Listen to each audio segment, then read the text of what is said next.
criança que se evangeliza é adulto que se levanta rumo à felicidade por vindoura.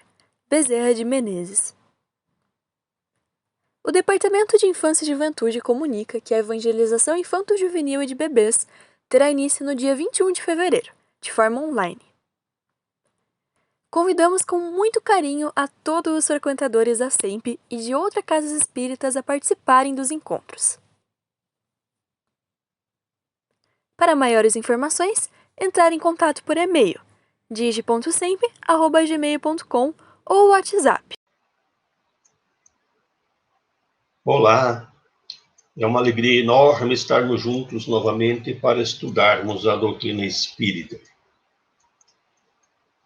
Vamos, antes de nós iniciarmos o nosso estudo, fazermos uma prece para nós entrarmos em comunhão com a espiritualidade e com o nosso Pai Criador e o nosso Mestre Jesus.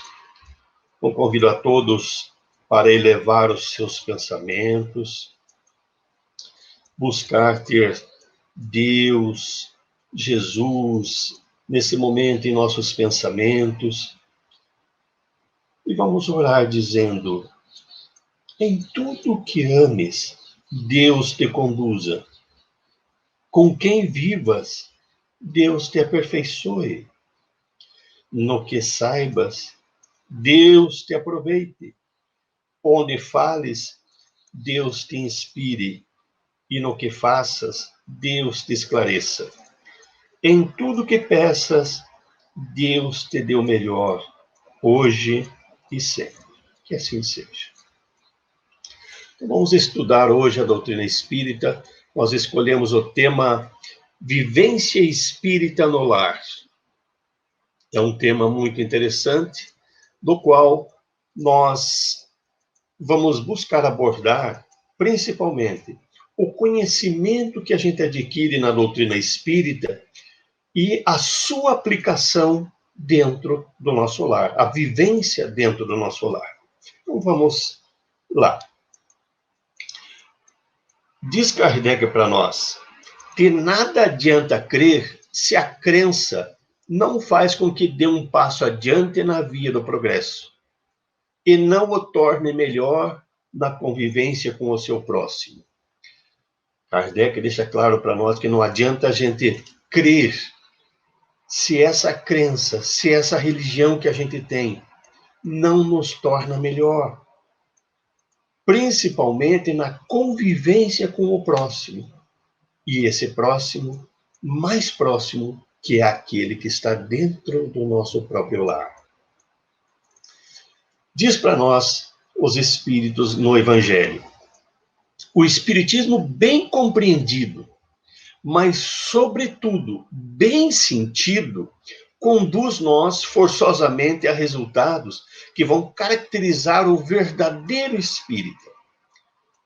O espiritismo bem compreendido, ou seja, bem estudado, bem entendido na sua profundidade, bem compreendido, mas bem sentido também, a pessoa sentir aquilo, para que a sua transformação aconteça, vai caracterizar, então, o verdadeiro espírita. E Kardec até criou uma frase muito interessante chamada, reconhece-se o verdadeiro espírita por sua transformação moral e pelos esforços que faz para dominar suas más inclinações. Então, compreender e sentir a doutrina espírita é fazer com que nós busquemos a nossa transformação moral e fazer esforços para dominar as nossas más inclinações. Esse é o caminho para nós adquirirmos, então, o verdadeiro sentido do conhecimento da doutrina espírita. Mas Herculano Pires diz para nós, nesta obra, O Infinito e o Finito, que não adianta só a compreensão, A simples compreensão de uma doutrina não implica a sua vivência. Só ter o conhecimento não nos serve, não nos adianta. Nós temos que, além de ter o conhecimento, aprender, a sentir e a vivenciar. Vivenciar aquilo que a gente aprende. Senão não tem sentido só crer. crer e vivenciar. Os ensinamentos de Jesus, eles são focados, todo o evangelho de Jesus, na convivência. Vamos ver? A doutrina espírita quer dizer a doutrina do Cristo, porque o Espiritismo também ensina e usa todos os ensinamentos do Cristo, além de que vem trazer uma luz nova aos entendimentos do que Jesus ensinou. Os Espíritos vêm nos esclarecer, nos dar realmente o verdadeiro sentido daquilo que Jesus ensinou para nós. Por isso, a doutrina do Cristo, né, é a doutrina do aperfeiçoamento moral. E ser espírita é ser cristão também. Qual que é o verdadeiro objetivo, então, do Evangelho de Jesus? O principal objetivo do Evangelho de Jesus é ensinar a convivermos uns com os outros. E qual será o nosso principal objetivo aqui na Terra? Por que a gente nasce aqui? O Espiritismo, que é o Evangelho redivivo, coloca para nós que nós nascemos aqui também para conviver. Por isso, fala para nós que fora da caridade não há salvação. O que quer dizer isso? O que é a caridade? Então, conforme está na questão 886, Kardec perguntou para os espíritos qual que é o verdadeiro sentido da palavra caridade. Como que entendia Jesus? E os benfeitores espirituais disseram para nós que caridade é benevolência para com todos, indulgência para as imperfeições dos outros e perdão das ofensas. E é exatamente isso que nós precisamos para viver bem uns com os outros, ter benevolência, indulgência, usar o perdão uns com os outros. Então, a caridade da convivência é o nosso principal objetivo. Vejam bem, caridade da convivência. Quando a gente sabe conviver com os outros, a gente está fazendo caridade. Não é o único, mas é o nosso foco principal aqui na Terra. Conviver bem. Então, nós reencarnamos principalmente para convivermos bem uns com os outros, para resolvermos as pendências do passado e, com isso, renovarmos o nosso futuro. Então, o nosso objetivo principal é aprendermos a conviver uns com os outros. E aí, aonde é o local? O local onde essa convivência deve ser exercida na sua maior profundidade. Claro que é no lar. O lar, que é a principal instituição da Terra. O lar é a base da sociedade. Nós não podemos nos fechar nos nossos lares, se isolarmos do mundo. Não é isso. Mas a prioridade, sempre de convivência, estará no nosso lar. É lá no nosso lar que nós encontramos o principal local onde se encontram as pessoas que nós temos mais necessidade de nos ajustar, de nos entender. Vamos pegar o livro Pão Nosso, o capítulo 117, que é o título do capítulo Em Família. E Emmanuel nos chama a atenção para esse tema, né? Onde ele faz uma citação do apóstolo Paulo que escreve uma carta, né, para Timóteo, e lá no capítulo 5 ele diz assim: aprendam primeiro a exercer a piedade para com a sua própria família. O que é piedade? Nós vamos buscar no dicionário, nos sinônimos, né, e antônimos lá.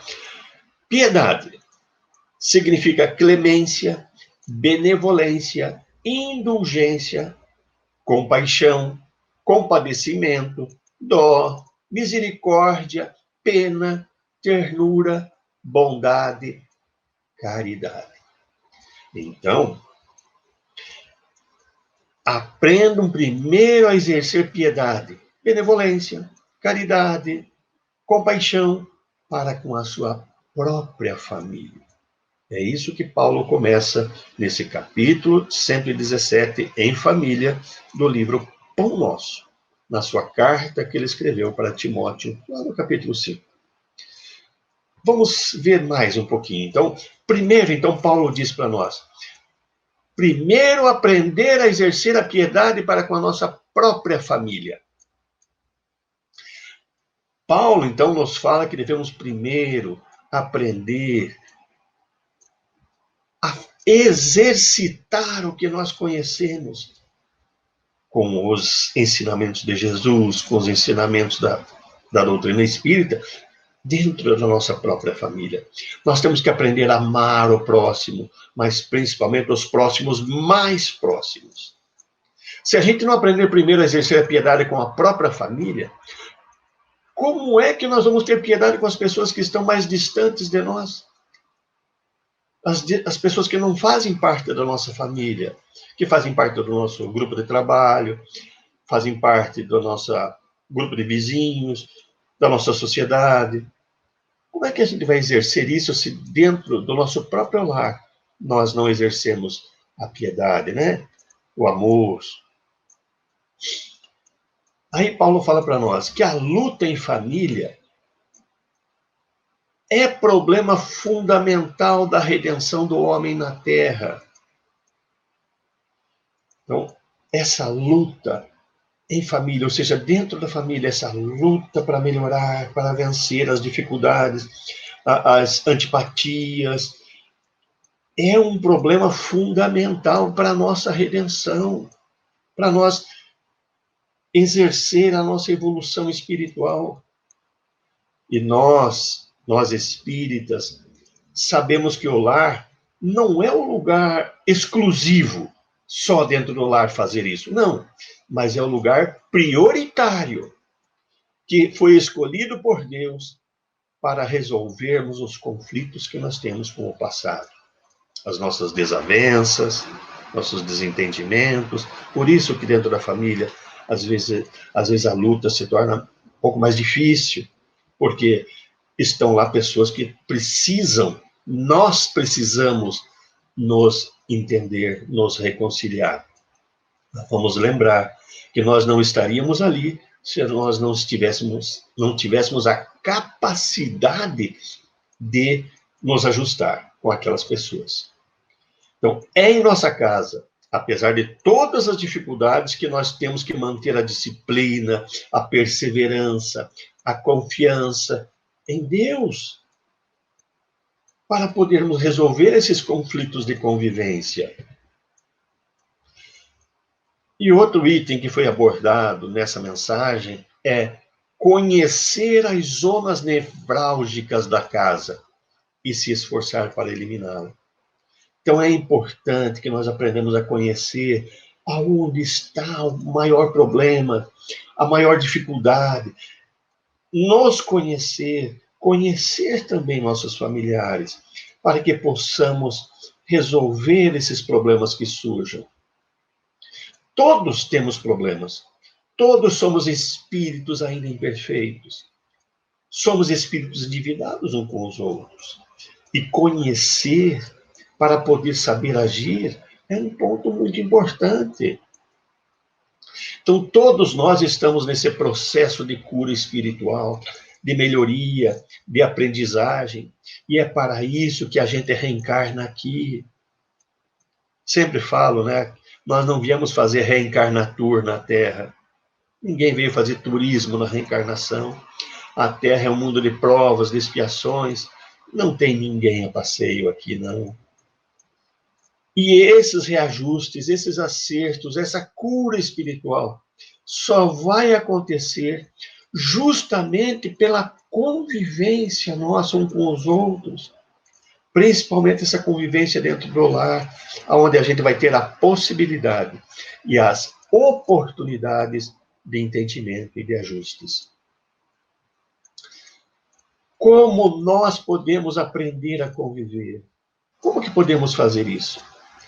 E para que a gente possa aprender a conviver, a gente tem que trazer para dentro da nossa casa o Evangelho, trazer os ensinamentos da doutrina espírita, aprendermos o Evangelho no templo religioso, na casa espírita, no nosso caso, como espíritas, mas é no lar, o local não exclusivo, mas prioritário, que devemos vivenciar o Evangelho. É no lar que nos são oferecidos as melhores oportunidades de praticar o Evangelho de Jesus. Os ensinos da doutrina espírita também. Por isso é importante o Evangelho no lar. Então, nós, espíritas em particular, precisamos compreender essa necessidade do culto do Evangelho no lar.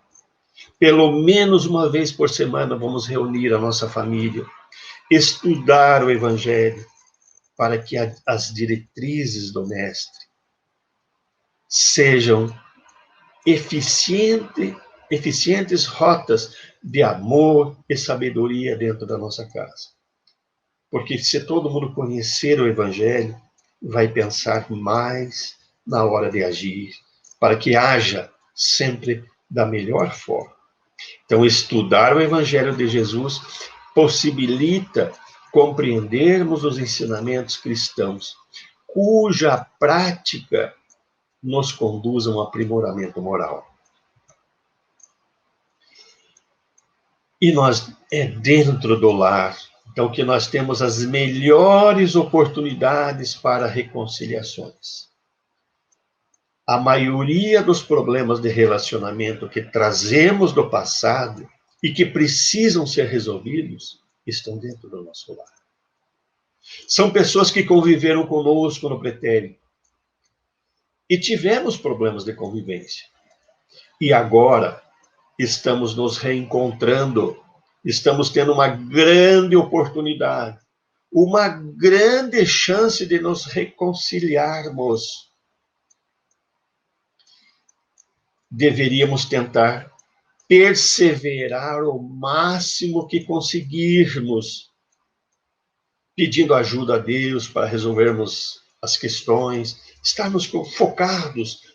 Quando houver um problema qualquer, em vez de agirmos por impulso, paremos, vamos refletir, buscar ajuda espiritual, buscar ajuda divina, para que nos inspire a ter o melhor comportamento. Porque uma vez que foi resolvido aquela questão dessa convivência, nós estaremos reconciliados e livres dessa situação difícil. Porque daí vamos, uma vez reconciliados, não vai haver mais desentendimento, antipatia. Vamos estar livres dessas coisas. Mas se nós nos ausentarmos das nossas obrigações agora, mesmo sabendo o que tem que fazer, não fazermos, não agirmos, se jogarmos fora esta oportunidade, certamente nós teremos de voltar tantas vezes quantas forem necessárias, até que haja essa reparação. Por isso, o Espiritismo não aceita, não defende que as pessoas vivam de forma agressivas. Imagina um casal viver de forma agressiva. O Espiritismo não defende essa ideia, não aceita isso. Mas existem muitas vezes casais que estão numa situação de convivência muito difícil.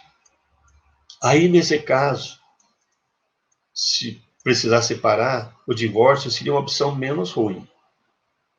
Mas precisa ficar claro que essa separação não é a solução do problema. O problema não resolveu ainda. Esse problema que existia ficou adiado para uma outra oportunidade. Em outro momento, vão ter que estar juntos de novo. Então, hoje em dia também, um outro problema que precisamos abordar, existem muitos filhos que são órfãos de pais vivos. Muitas vezes nós temos muitas tarefas fora do lar. Claro, temos que ter, é importante sair, trabalhar, ter, né, toda aquela situação de nós trazermos para dentro do lar as necessidades. Então, nós saímos do lar justamente para buscar para dentro do lar as necessidades, suprir as necessidades materiais. Então, a gente trabalha para que tenhamos o sustento dentro do lar, o conforto. Só que muitas pessoas invertem. Pensam que daí, lá fora do lar, o trabalho é a sua principal atividade. A principal coisa que ela tem que fazer é fora do lar. Mas a prioridade, como nós já vimos, é o lar. Então, nós temos que, mesmo saindo, não esquecer que temos que ter tempo para nos dedicar à nossa família. Tempo para conversar com nossos filhos, nossa esposa, nosso marido. Tempo para ouvir. Tempo para trocar ideias. Nós vivemos uma era de muita correria, de pouco tempo. Mas precisamos arrumar esse tempo, porque o lar é a nossa prioridade. E lembramos mais uma vez a importância e a prioridade da convivência no lar. Não é exclusividade, não queremos dizer isso. Não podemos, né, nos fechar achando que vamos se isolar do mundo para ficar no lar. Não, não é essa a ideia. Mas a prioridade é o lar. Não é exclusividade, mas é prioridade. Não é para a gente se fechar numa concha dentro do lar e achando que não precisamos fazer mais nada fora do lar. Não, lá fora do lar também é importante. Porque nós temos que mostrar para os nossos filhos a importância também da convivência na comunidade. Mostrar a importância de a gente expandir a nossa família para fora do lar. Mas lembrando, o lar não é exclusividade, mas é a prioridade de nós convivermos bem dentro do lar. Também mostrar que os familiares são importantes. Tentar prestar atenção para que os familiares se sintam importantes. Não adianta eu ficar falando que eles são importantes, mas na hora de fazer as coisas eles ficam sempre para trás. Eu dou prioridade para outras coisas. Muita gente considera que trabalhar, que se ocupar com familiares é uma atividade menos importante. Que as outras atividades se tornam mais importantes, né? Nós temos que tomar muito cuidado para não cairmos nisso. O lar é a prioridade da nossa convivência. Então, vamos trabalhar, vamos sair fora do lar, ter as nossas atividades, mas quando eu voltar para casa, nós sabermos como nos comportar como um verdadeiro cristão dentro do lar. Uma outra coisa importante também que precisa ser dita e que está nessa mensagem de Emmanuel, né? Lá no finalzinho. É imprescindível, contudo, examinar a transitoriedade das ligações corpóreas, ponderando que não existem uniões casuais no lar terreno. Emmanuel quis dizer que ninguém forma um lar ao acaso. A gente sabe como espíritos que o acaso não existe. Então, nós temos que saber que, independente de qualquer situação, nunca existiu acaso.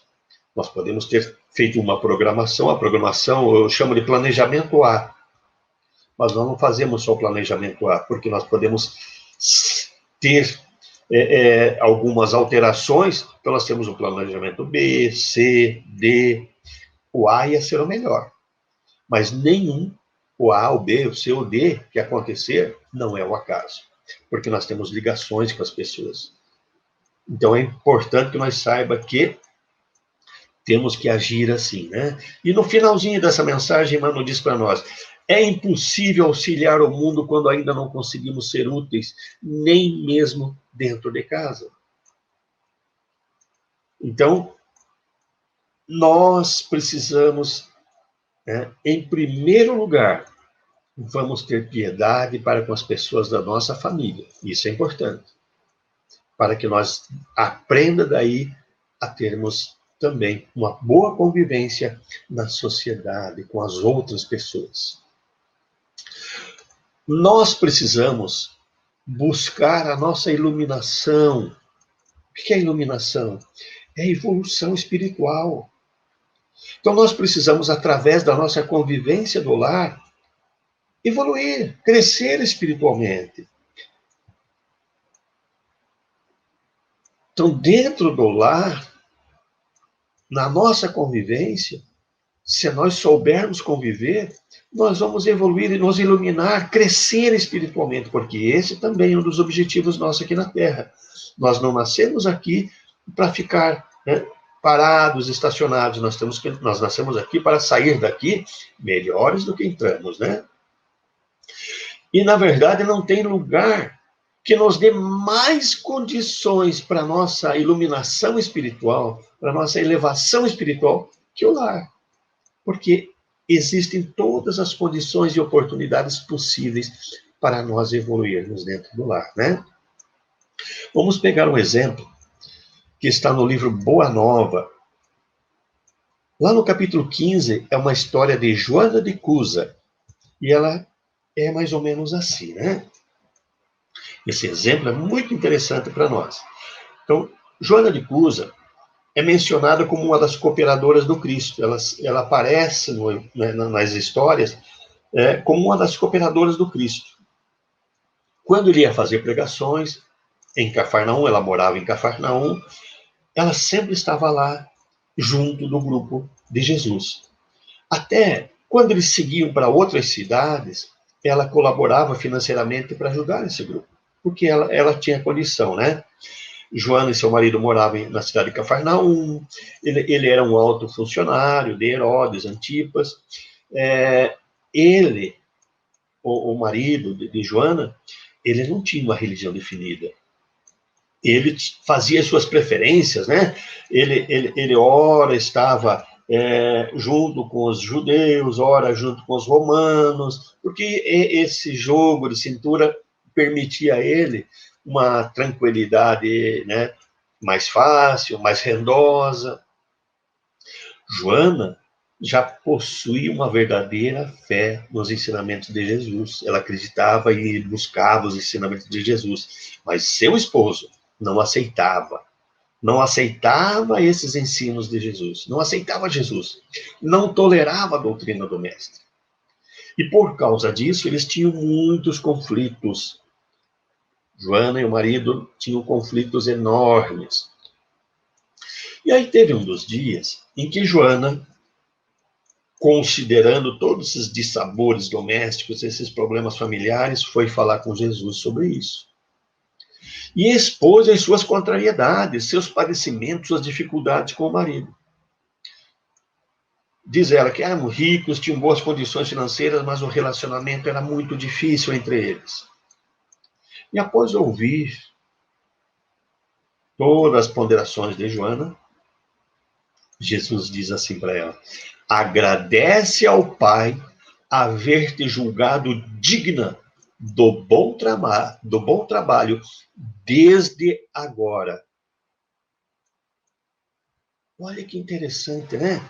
Quando Jesus fala para Joana, agradece ao Pai haver te julgado digna do bom trabalho desde agora, esse bom trabalho que ele quis dizer, que Jesus citou para ela, como para todos nós vale também, é o trabalho realizado dentro do lar.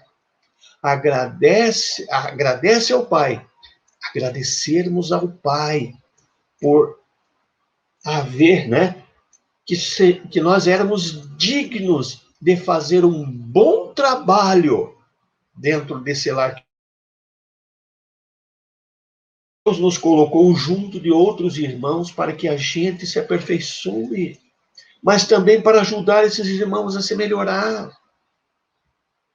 Não impondo, mas auxiliando, compreendendo, amparando. Veja que interessante. Jesus continua falando para Joana, dizendo: teu esposo um dia vai te compreender. Hoje ele é leviano, indiferente, mas ame-o mesmo assim. Não te acharias ligada a ele se não houvesse para isso razão justa. Olhemos para a nossa vida hoje. Nós estamos ligados com as pessoas que estão na nossa família? Não é o acaso. São por justas razões. Hoje, podemos ter dificuldade de relacionamento, mas um dia precisamos nos compreender uns com os outros. Mas enquanto isso não acontecer, vamos seguir a recomendação que Jesus deu para Joana. Ama-o mesmo assim, ama aquele familiar que é difícil, né? Mesmo assim. Então Jesus fala para Joana que nós não devemos impor nossas ideias ao próximo, mas primeiro vivenciá-las, vivê-las. Se estou sozinho do meu lado, só eu sou espírita, tenho que procurar vivenciar, para que a pessoa olhando para o meu comportamento diga assim, sabe que isso deve ser uma coisa boa. Eu até tenho um exemplo de um parente de um amigo meu, que se tornou espírita. E esse amigo chegou e disse para mim, olha, eu não conheço o espiritismo, sou católico, mas esse parente, depois que se tornou espírita, ficou uma pessoa muito melhor. Então o espiritismo deve ser uma coisa boa. É por aí, é esse o caminho. Primeiro vivenciar, não impor nada a ninguém, vivenciar. Vamos pensar assim, Deus, nosso Pai, não impõe transformação a nenhum filho. Ele respeita o tempo de cada um, o tempo de despertamento de cada um. Se Deus respeita, quem somos nós para querer impor?